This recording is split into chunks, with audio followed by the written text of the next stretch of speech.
Hi everyone, welcome to Literary Paradise. Today we will be studying The Second Coming by William Butler Yeats, who is one of the most influential poets of 20th century. He also received the Nobel for his fabulous bulk of poems in 1923. Yeats is a globally acknowledged modernist poet of symbolic poetry. So students, many times I told you in our classes that the modern era is known for many unpleasant events worldwide. As the two world wars that showed us the extremity of violence and brutality, and the drowning of the Titanic, which took away popular faces of England and buried them into the deep ocean. Examples are many, but to conclude, we can say that the period of 20th century had not been very amicable and serene to humankind. The present poem by W. B. Yeats indicates towards all mishaps of the bygone century and puts forward some horrible and disheartening pictures one after the other. Yeats wrote this poem in 1919, right after World War I, a global catastrophe that killed millions of people. Yeats envisions a strange and blood-curdling picture of a hybrid animal with a man's head and lion's body.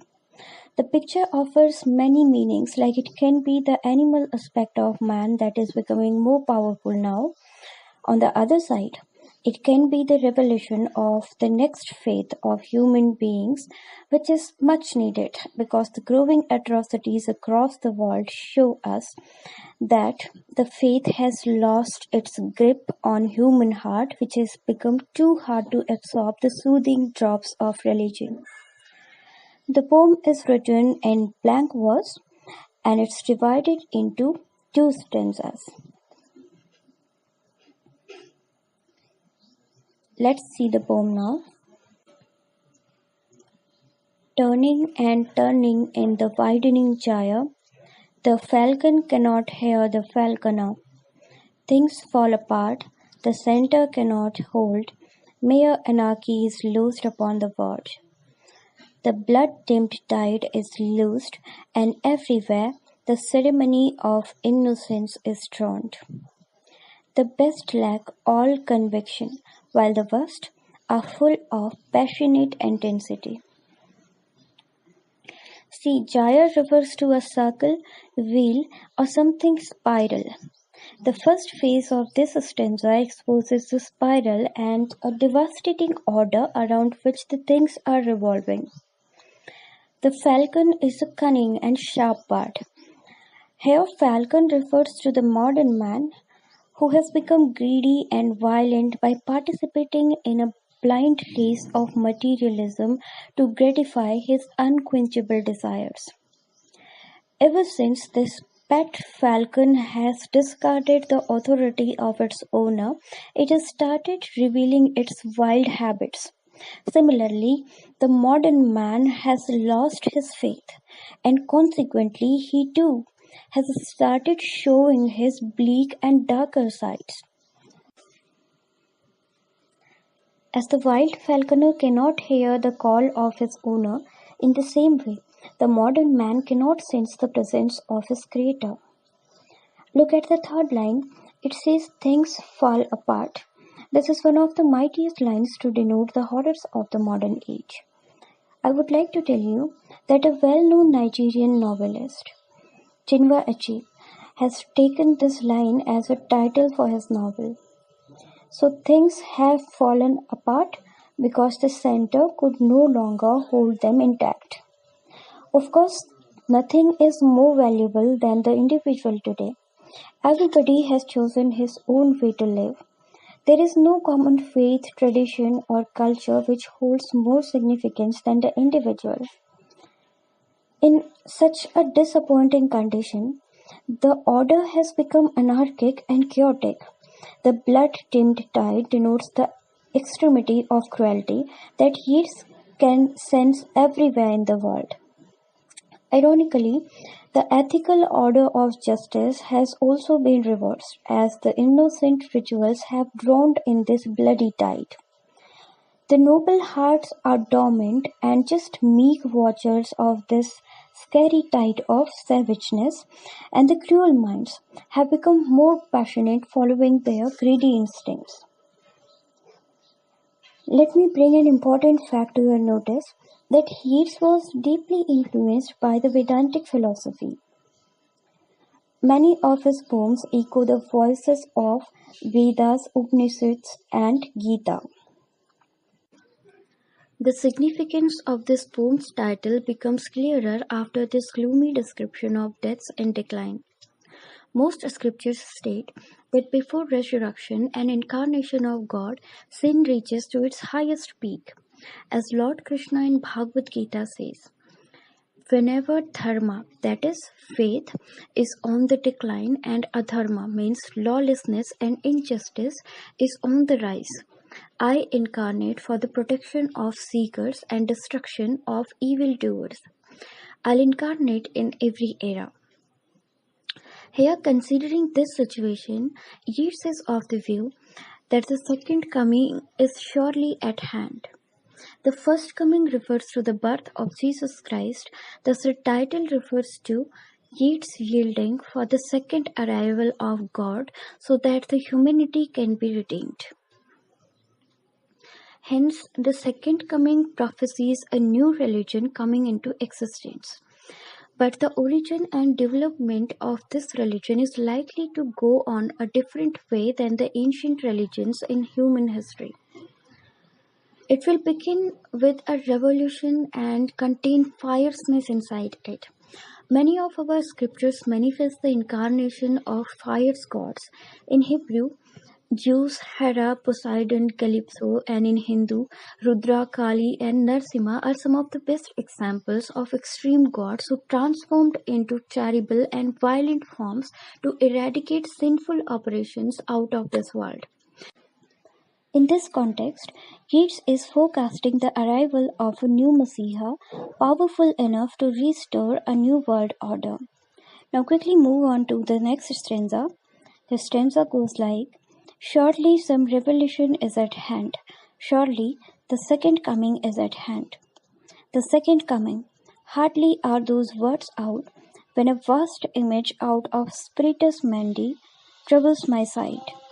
Somewhere in sands of the desert, a shape with lion body and the head of a man, a gaze blank and pitiless as the sun, is moving its slow thighs, while all about it reel shadows of the indignant desert birds. The darkness drops again, but now I know that 20 centuries of stony sleep are vexed to nightmare by a rocking cradle. And what rough beast, its hour come round at last, slouches towards Bethlehem to be born. The first two lines are the repetition of the same idea of the expected arrival. It also shows the excitement of our poet to witness the redemption of humankind with a new faith. Now a strange thing happens with the utterance of the second coming by the writer. As soon as he utters this phrase, he feels as if his tongue is choked with something, and a flash of an image pops up in his mind suddenly. Spiritus Mundi is a Latin word which means the world soul that connects all living beings of this planet. To understand this idea, we can relate it to a Hindu concept of Brahm Atma. So this scary picture of the Spiritus Mundi, which is expressed through the image of a beast with human face, terrifies Yeats and stops his tongue to speak further. A shape with lion's body and the head of man can indicate Sphinx, an Egyptian god who is remembered to help Egyptians build monuments in a desert. Of course, the physique of this god has been portrayed as being too horrible, but he had a supreme creative energy that helped Egyptians to complete a grand creation in the desert. Indeed, the modern era, which lacks faith and ethics, can be seen as a barren dry land. When poet tries to interact with this beast, he senses a cruel gaze of this brutal animal. The gaze of this beast has been compared to dry and pitiless sun. Of course, the sun can be taken as a life force that runs all lives in this universe. But the rays of the sun do not know any difference. The hotness of the sun sometimes becomes uncomfortable to people, yet it doesn't belittle the worth of it. In the same context, the image of this new incarnation is so horrifying that it causes birds to fly away with panic. Now, poet says that the last 2000 years of peace will be sucked by the appearance of this creature on earth. Ironically, the cradle, which signifies the bed of an infant, will stir the whole order of this world. The image demonstrates a terrifying aspect of our expected future.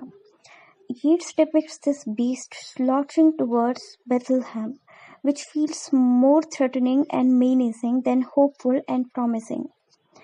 Bethlehem is the holy place where Jesus Christ was born, and beast moving towards this place signifies the replacement of the calm and demure God by a fierce and violent one.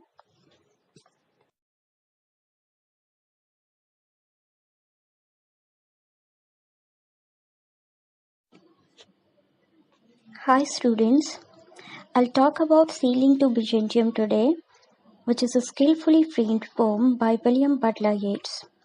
Like The Wasteland by T.S. Eliot, this poem also captures the dark and gloomy picture of present generation, which is devoid of ethical values and spirituality. Being a part of this generation, poet needs an immediate upliftment of soul so that his soul could find salvation. The significance of art, culture, and security in older age also find voice in this poem. Byzantium was an ancient city of Rome, which was known as an abode of art and Christianity. So, leaving this world behind, which is caught in a sensual music, our poet wants to start a spiritual journey for Byzantium and join holy sages there. Look at the stanza now. That is no country for old men, the young in one another's arms, birds in the trees, those dying generations add their song, the salmon falls, the mackerel crowded seas, fish, flesh, or fall. See, alliteration is here. Fish, flesh, or fall commend all summer long, whatever is begotten, born, and dies. Caught in that sensual music, all neglect, monuments of unaging intellect. Here, poet is worried of his old age. Of course, the insecurities of elderly generation are represented in these lines. Here, he finds that in this huge world, no comfortable room is left for old men anymore. Except Yeats, who is going closer to his death, all are enjoying their physical existence. Yeats finds everyone celebrating transient youth and temporal happiness. Youths are celebrating their youthful days in each other's arms, and birds are singing mirthful songs from the trees. Yeats calls them dying generation. So the context of mortality will remain throughout this poem. Now, Yeats cannot sense spirituality in the celebration of youths and in the songs of birds either. The song of bird is also singing about those things that are transient. Everyone has kept the idea of God, afterlife, and immortality aside and has indulged himself in physical and sensual pleasures of all kinds. But this celebration of temporal is not confined to human world, which has been represented by flesh, or animal world, which has been represented by fall in the fifth line. But the ecosystem of water is also participating in this festival, which has been represented by fish in the same line. Salmon is a fish and mackerels are sea creatures.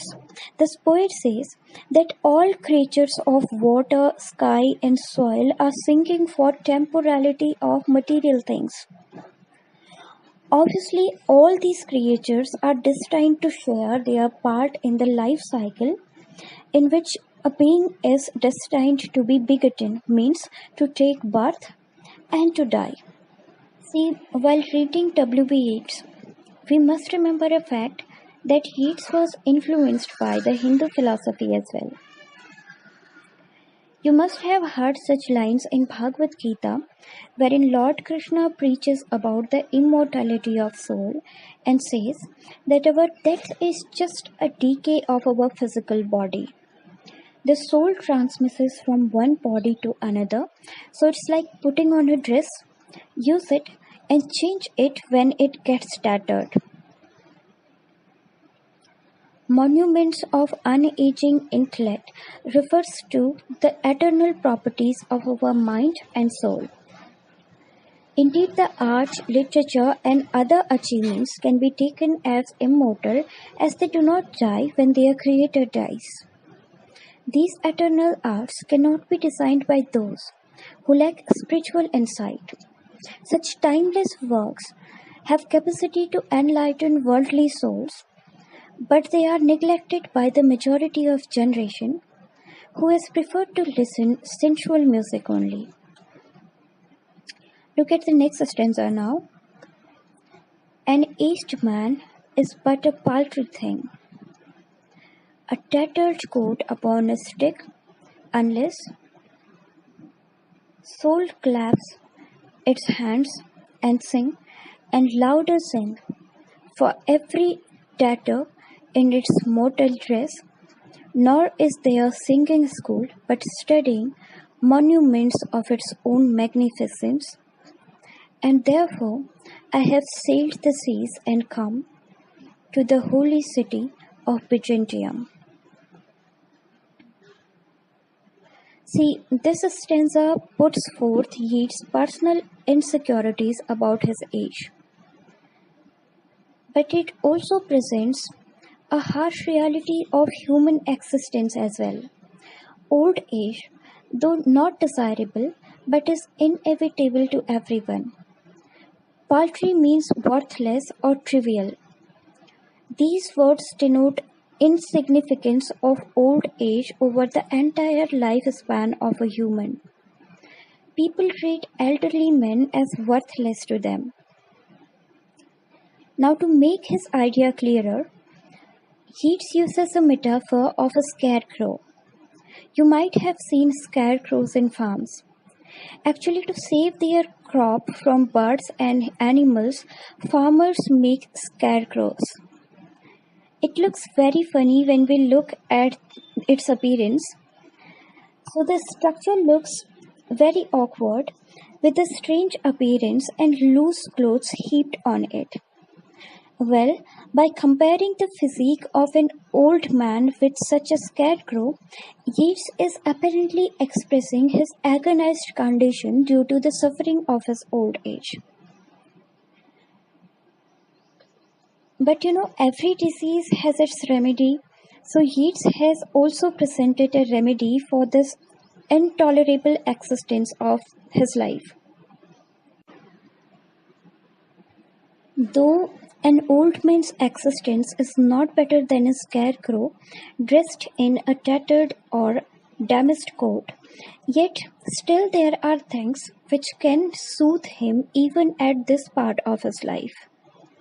This impoverished condition of elderly can be compensated by the spiritual revival, which overlooks the physical appearance and has capacity to vitalize your disappointed soul, and it supplies eternal joy to soul.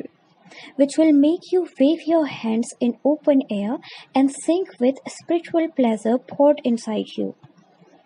This spiritual revival enables us to see the tears of our coat as a hope for getting a new and better coat. Next stanza.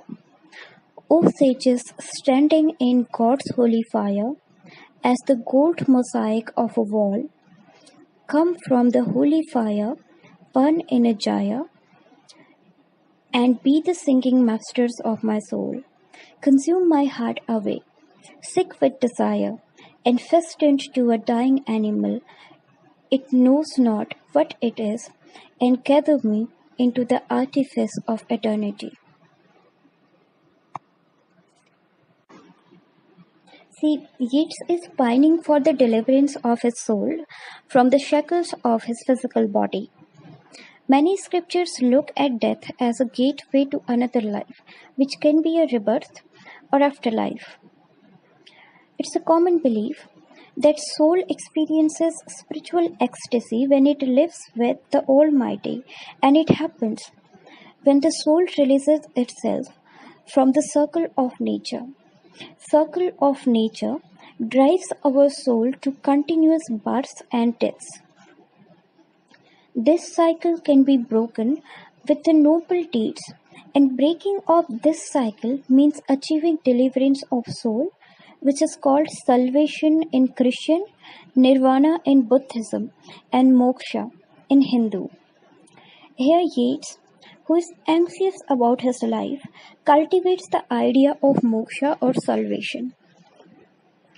Sages standing to God's holy fire refers to the sages, hermits, or ancient monks who devoted themselves in God's service, or painters or writers who manipulated their artistic talents to paint or to write in God's appreciation. Yeats has seen these sages on a mosaic picture, and now he is conjuring them up to help his soul in finding deliverance from his body. These sages lived in a spiritual life, therefore, they are able to enjoy the company of God with his holy fire. Holy fire stands for immortality in Bible. It keeps all beings vitalized, and these sages have enabled themselves to assimilate this holy fire within them.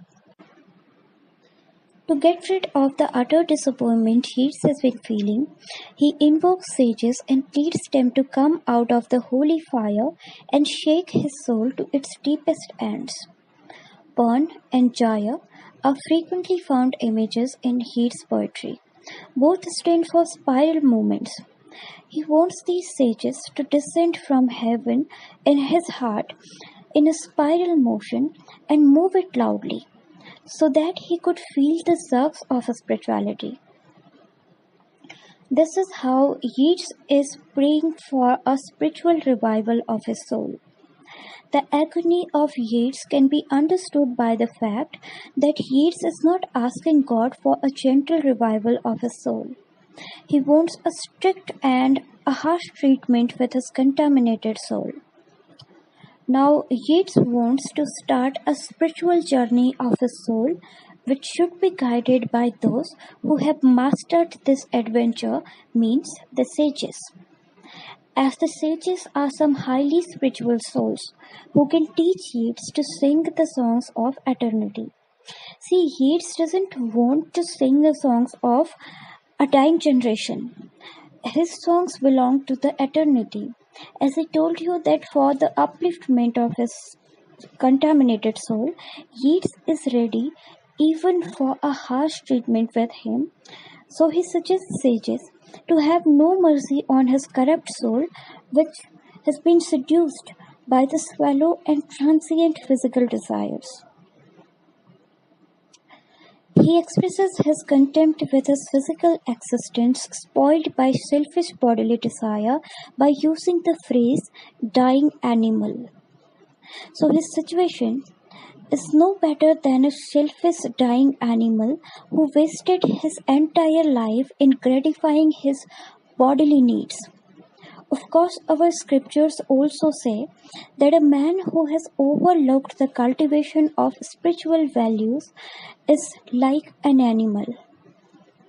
This is why poet warns sages to erase all physical desires from his heart that have been restraining his soul for his spiritual development. The eradication of these desires would result into the recognition of soul's supreme powers. By gaining this knowledge, the poet would be able to gather the bliss of eternity. Now quickly move on to the next stanza. Once out of nature, I shall never take my body from any natural thing, but such a form as Grecian goldsmiths make of hammered gold and gold enameling to keep a drowsy emperor awake, or set upon a golden bow to sing to lords and ladies of Byzantium of what is past or passing or to come. The visionary aspect of Yeats' nature is quite visible in this stanza. Here Yeats says that once I am out from my body, I would never try to take another birth on earth. Out of nature means out of nature's cycle, which drags souls. To be begotten means to get produced, to be born and to die. Yeats has known the value of soul's solo existence as an independent part of universe, and this knowledge has produced him a disgust for earthly life. Yeats again turns towards art's importance in cultivating spiritual values. He says that it's better to become a piece of art means something which has ability to inspire people about eternity than to be confined into a temporal body. He alludes the ancient goldsmiths who used to design a golden bird for the monarchs of Greece. These birds are believed to be very beautiful and they were very dear to the kings. Perhaps kings used to spend their nights gazing at the beauty of these golden birds. See, here is a symbol. We can take soul as a king because we can't forget the fact that Yeats was influenced with Upanishads also. Upanishads are a gist of Vedas. Here in Upanishads, soul is interpreted as a king, body as his kingdom, and sensual organs as his servants. So, if these servants are loyal to the king, that is the soul, which itself is a part of that great soul known as the God.